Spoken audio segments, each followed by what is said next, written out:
Je me suis isolé dans le fond de la pièce pour ne pas voir le faciès dérangé de la créature. Tout au fond de ce réduit se trouve une autre porte close. J'ai essayé de forcer dessus, mais rien ne se passe. Elle ne bouge même pas. Il est temps de profiter de ce répit pour recharger mon arme, unique moyen pour me défendre contre les horreurs de l'extérieur. Comment vais-je quitter ces lieux ? Je m'interroge alors sur la survie de ma sœur, me disant qu'elle doit sûrement être morte alors qu'il est, et que je devrais abandonner tout espoir de la revoir un jour. Avec de la chance peut-être s'en est-elle sortie finalement, avec une chance sans commune mesure, peut-être qu'elle est encore en vie quelque part. Que serait une vie sans elle ? Un enfer ? Que serait une vie sans Faïs, sinon un désespoir complet ? Alors, peut-être très naïvement, je me dis que je dois me relever et avancer, toujours aller de l'avant pour retrouver ma sœur. Je n'ai pas le droit de l'abandonner.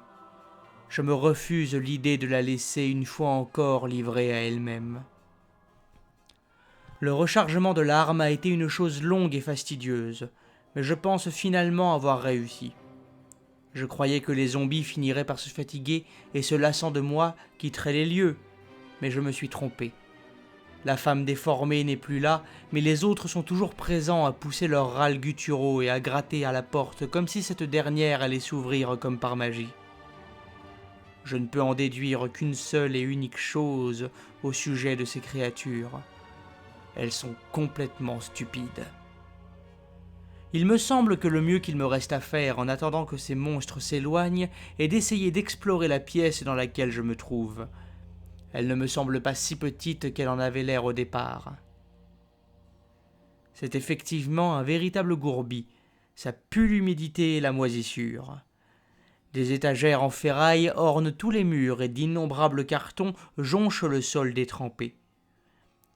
La salle forme un L et me frayer un passage jusqu'à l'autre bout de cette dernière est des plus compliqués. C'est alors que je me retrouve en face d'une énorme bouche d'aération toute rouillée. Devant elle se trouve un lit de fortune. Je m'imagine que quelqu'un s'est déjà réfugié ici. Je m'assois sur la couche et je regarde tout autour de moi. Je sais bien que je n'ai pas trop le temps d'attendre. Chaque instant qui passe est un moment qui m'éloigne de Faïs, qui fait diminuer mes chances de la retrouver. Je n'ose même pas penser aux chances de la retrouver en vie qui fondent comme la neige au soleil, mais je ne dois pas perdre espoir. Surtout pas. Ici, il me semble maintenant que perdre espoir, c'est un peu comme perdre la vie. Comment ne pas perdre espoir ?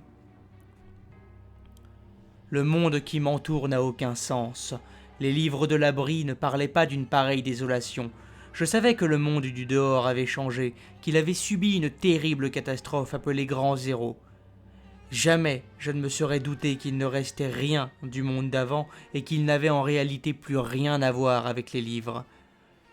Je dois accepter que je ne suis qu'une ignorante qui se retrouve à errer dans un monde qu'elle ne connaît pas du tout. Et pour couronner le tout, il a fallu que je perde Faïs ici. Je ne peux que me maudire ma faiblesse et mon ignorance. Peut-être, me dis-je, aurais-je dû écouter Jacob.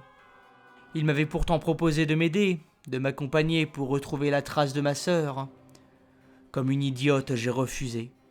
J'étais si stupide. J'ai eu peur et j'ai choisi de ne pas lui faire confiance alors que je n'avais finalement pas mieux que lui.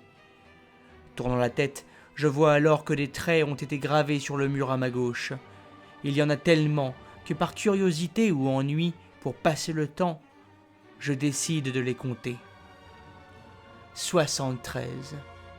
Je me dis que cela doit peut-être correspondre à un nombre de jours.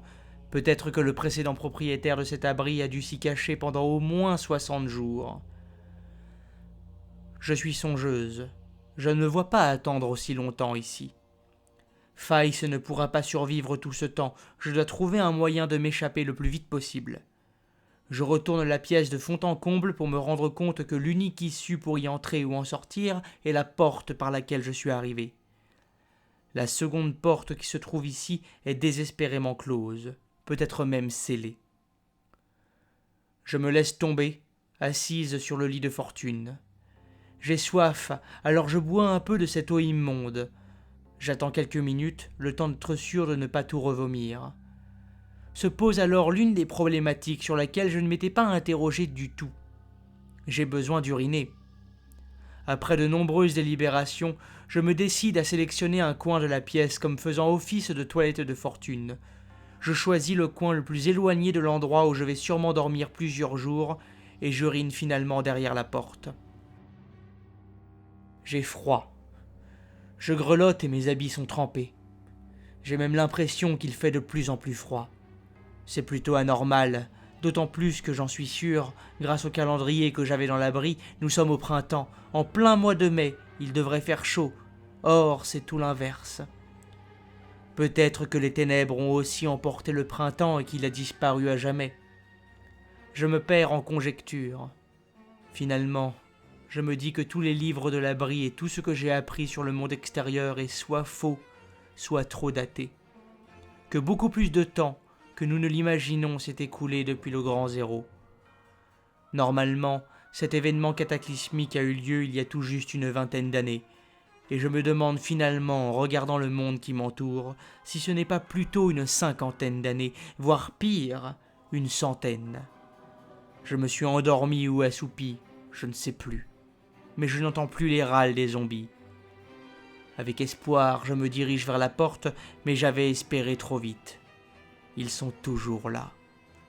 Cette première nuit fut terriblement longue, accompagnée de rêves étranges, et je finis par m'endormir en sombrant peu à peu vers les limbes du sommeil.